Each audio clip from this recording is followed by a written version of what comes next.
Assalamualaikum warahmatullahi wabarakatuh. Jadi di sini saya akan menjelaskan tentang asbabun nuzul dari surah At-Tur, An-Najm, dan Al-Qamar. Tetapi sebelumnya, perkenalkan saya Nabila Jelita Putri dari kelas 1110 Peminatan Ilmu Tafsir. Nah, kita langsung aja ke materi yang pertama, yaitu asbabun nuzul Quran surah At-Tur ayat 30. Ibnu Jarir meriwayatkan dari Ibnu Abbas bahwa pada saat orang-orang Quraisy berkumpul di Darun Nadwah untuk mendiskusikan perihal Nabi SAW, salah seorang dari mereka lantas berkata, "Ikat saja tubuhnya dengan tali, lalu tunggulah hingga datang kebinasaannya, sebagaimana yang menimpa para penyair sebelumnya, seperti Zuhair dan Nabigah.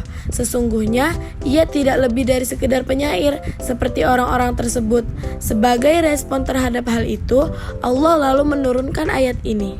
Bismillahirrahmanirrahim. Am yaquluna syairun natarabbasu bihi raibal manun. Yang artinya, bahkan mereka berkata, dialah seorang penyair yang kami tunggu-tunggu kecelakaan menimpanya. Lanjut materi selanjutnya, yaitu asbabun nuzul Quran surah An-Najm ayat 32. Al-Wahidi, At-Tabrani, Ibnu Munzir, dan Ibnu Abi Hatim meriwayatkan dari Sabit bin Haris Al-Ansori yang berkata, orang-orang Yahudi mengatakan bahwa apabila ada anak mereka yang masih kecil meninggal dunia, maka ia akan ditempatkan di derajat yang mulia atau surga. Ucapan mereka itu didengar oleh Rasulullah. Beliau lantas bersabda, orang-orang Yahudi itu bohong.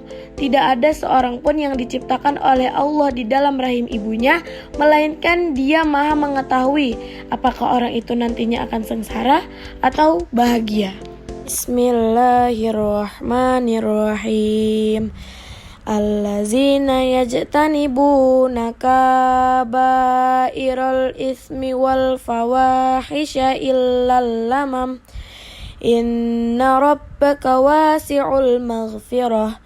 Huwa a'lamu bikum iz ansha'akum minal ardi wa iz antum ajinnatu fi butuni ummahatikum. Fala tuzakku anfusakum huwa a'lamu bimanittaqo. Artinya, yaitu mereka yang menjauhi dosa-dosa besar dan perbuatan keji, kecuali kesalahan-kesalahan kecil. Sungguh, Tuhanmu maha luas ampunannya. Dia mengetahui tentang kamu, sejak Dia menjadikan kamu dari tanah, lalu ketika kamu masih janin dalam perut ibumu. Maka, janganlah kamu menganggap dirimu suci. Dia mengetahui tentang orang yang bertakwa. Selanjutnya adalah materi terakhir, yaitu asbabun nuzul Quran surah Al-Qamar ayat 1-2. Imam Bukhari dan Muslim serta Al-Hakim meriwayatkan dari Ibnu Mas'ud yang berkata, lafaz riwayat ini adalah dari Al-Hakim. Saya melihat bukan terbelah menjadi dua bagian di Mekah sebelum Rasulullah SAW hijrah. Orang-orang lalu berkata, bulan telah disihir. Sebagai responnya, turunlah ayat, saat hari kiamat semakin dekat, bulan pun terbelah. Imam At-Tirmizi meriwayatkan dari Anas yang berkata, penduduk Mekah meminta kepada Rasulullah SAW agar didatangkan tanda bukti kenabian beliau. Tidak lama kemudian, bulan terlihat terbelah sebanyak 2 kali di Mekah. Selanjutnya, turun ayat, saat hari kiamat semakin dekat, bulan pun terbelah. Bismillahirrahmanirrahim. Iqtabaratis sa'atu wa syaqqal qamar. Artinya, saat hari kiamat semakin dekat, bulan pun terbelah.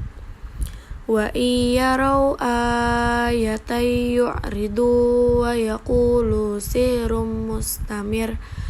Artinya, dan jika mereka orang-orang musyrikin melihat suatu tanda mukjizat, mereka berpaling dan berkata, ini adalah sihir yang terus-menerus. Shadaqallahul azim. Demikian yang dapat saya sampaikan mengenai asbabun nuzul Quran surah At-Tur, An-Najm, dan Al-Qamar. Kurang dan lebihnya mohon dimaafkan. Sekian, wassalamualaikum warahmatullahi wabarakatuh.